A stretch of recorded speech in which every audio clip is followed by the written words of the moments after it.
Still watching Network Africa. South Africa's Finance Minister Pravin Gordhan must be one powerful man in the country. Just yesterday it was announced he would be in the courts in November to face charges of fraud. Today, experts are saying it would be hard to prove that he committed the crimes and remove him from office. Prosecutor Sean Abrams, a Zuma ally, announced the charges yesterday and defended the independence of the National Prosecuting Authority when asked about possible political interference. The rand and stocks tumbled. Soon after that, President Zuma later gave his backing to Gordhan, saying he was innocent until and unless proven otherwise. Gordhan will appear in court on November 2nd to hear charges. He cost the South African Revenue Service 1.1 million rand by approving early retirement for a deputy commissioner in 2010 and rehiring him as a consultant. A charge sheet seen by one of the news agencies there says Gordhan unlawfully, falsely, and with intent to defraud gave Pillay a retirement package and a new contract when SARS was under no obligation to do so. Legal experts say it will be difficult to make the charges of fraud stick because NPA will be required to prove Gordhan intentionally broke the law. All right, South Africa Bureau Chief Betty Dibia joins us now. She has more on this. Betty, I'm glad you could join us. Help us understand what's going on here. Will Gordhan be heading to court after all, or is this all a waste of time? Well, it's a country where nobody is above the law, including the president, as they've shown so many times. We have a number of cases that the president is facing at the moment and going through the court processes. So if indeed Pravin Gordhan has to appear in court on the 2nd of November, as Mr. Abraham said, he has to, because nobody is above the law. The problem, people are, some of those commented are saying, if indeed something is a fish, he must, due process must be followed. The process of charging him to court. And it's generating a huge debate among so many other things in the country right now. What about the link that he has with President Zuma? Will that affect his staying in office when all of this is over? The ministers are appointed by the president. Pravin Gordhan was appointed by the president. So I remember Pravin Gordhan commenting when this started much earlier, where he said, if you see me in office in October, then you know I have political support. If you don't see me, then I don't have. So he's still here in October. This is October, and he's expected to present the midterm budget by the 26th of this month. So he's still in office. We don't know what will play out in the next few days before then. But the president's office has said that they support Pravin Gordhan. They have confidence in him. What do South Africans think? Because all we've heard is from the experts, but what do ordinary South Africans think about what's going on, especially with the country's finance? Yes, many people are worried. They believe it's politically motivated, as Mr. Gordhan himself has said at some event last night, or the night the announcement was made.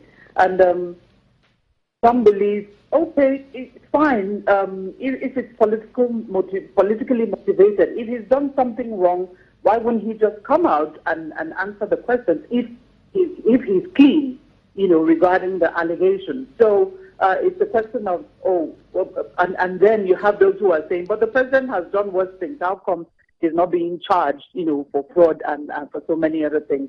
But it's still ongoing. Of course, the students are the ones taking a lot with all the violence, but that is still going on. Betty, thank you so much. I would love to talk about the protest, but I guess we have to leave it at that and talk to you some other time. I'm glad you could join us on Network Africa. As we end the program, women's health is becoming a major concern in Zimbabwe, where 199 women have in the last 1 year undergone life-changing operations to correct obstetric fistula. Sadly, 400 more lucky ones are still waiting their turn at the Chernobyl hospital in the country. These women are taking advantage of a campaign to end the condition. These women are in for a wait. A wait for time, the time when it will be their turn to be attended to by the doctors. They have a condition, obstetric fistula, caused by prolonged labor, which forces the unborn baby's head against a woman's pelvis. A dangerous situation that can kill the baby and destroy the trapped tissue in the birth canal, the rectum, and the urinary tract. The resulting hole causes urinal or fecal incontinence. According to the UNFPA, at least 8 women and girls die every day in Zimbabwe due to these complications. For every woman who loses her life, another 20 to 50 suffer complications like fistula. Tendai Chimusasa is one of the women waiting to be operated on at the hospital. 3 years ago, she went into labor with her first pregnancy. Instead of heading to the hospital, her husband took her to her parents' home. For 3 days, she battled labor pains. When she couldn't take it anymore, she was rushed to the hospital. The baby had been stuck in the birth canal. I buy towels and I set them in my private parts so that I can avoid messing my clothes, especially when I'm going to church. From time to time, I excuse myself to go to the toilet so I can change the towels. This condition requires a lot of sprays, perfumes, powders, and I have to bath regularly because at any given time I can just pass urine uncontrollably. About 70% of women living with fistula never seek treatment because they don't know what is wrong with them. It was virtually eradicated in developed countries in the 19th century following the discovery of cesarean section. It is more rampant in developing countries because of poverty, lack of education, and child marriages. In Zimbabwe, girls marry before the age of 18, a lot more before the age of 15, risking their health when they get pregnant because their bodies are not strong enough to bear the strain.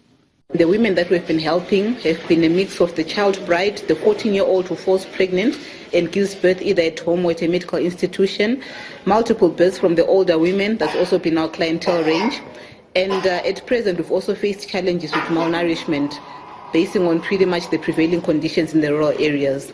The worsening food shortage has not made the problem any easier. That's why the World Food Programme is now working to end fistula by feeding patients to improve their nutrition and speed up recovery.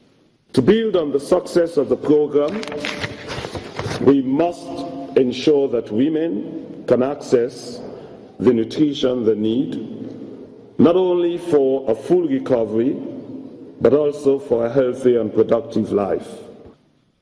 Such support is critical. Harare Hospital, one of the biggest referral hospitals in the country, last month temporarily suspended elective surgeries due to a critical shortage of drugs.